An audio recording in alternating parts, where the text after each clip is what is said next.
Wethouder Benedictus, ben je al aan het recreëren in de basentijd of hoe liep het? Ja, dit is werk. Zwierwerk. Zwier? Ja, we proeven van alles, we showen overal. En het ware is passend, dus dat is geweldig. En had het werk hier tenminste. Ja, er zit wel een serieus doel achter, hè? Jawel, zo we proberen hier Kalmeland op elkaar te zetten wat recreatie betreft. En dan wil ik zien wat gebeurt er, wat is er mogelijk en hoe draait het. Zei ze van de eigenaars van logement Het Doosje in Warfstermoenen dat ze graag uitbreiden willen. We willen eigenlijk iets wat bij de boerderij past en dan wel kleinschalig houden, want we zijn niet groot en we moeten ook zeker geen park worden. Nee. Dus een paar kleine huisjes zou wel fijn zijn.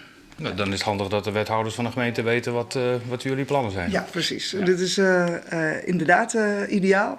We hebben het natuurlijk al een beetje met de gemeente besproken. En dat ze nu op locatie zijn, dan kunnen we ook duidelijker vertellen wat we willen. Dus dan in plaats van papieren plannen wordt het wat realistischer. Ik zeggen de wethouders bij minicamping Het Achterom in Kolm. Daar staan deze gasten nu Den Helder al 6 weken. Het bevalt ze hier tegen best. De rust en de ruimte. Ja. Dus ook van het platteland, het dorp, alles. Ja. Omgeving.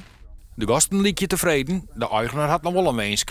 Wij zouden wel graag willen dat de bewegwijzering naar onze camping toe dat die beter zou worden. Vanuit het dorp zijn wat bewegwijzering borden, maar ook in de omgeving naar de toegangswegen.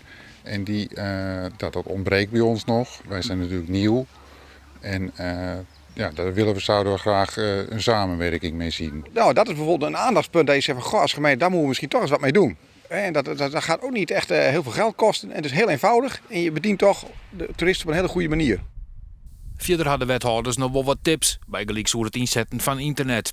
Zak in het toerisme, zat het de laatste jaren docht, nog meer te nemen in Kolmeloon.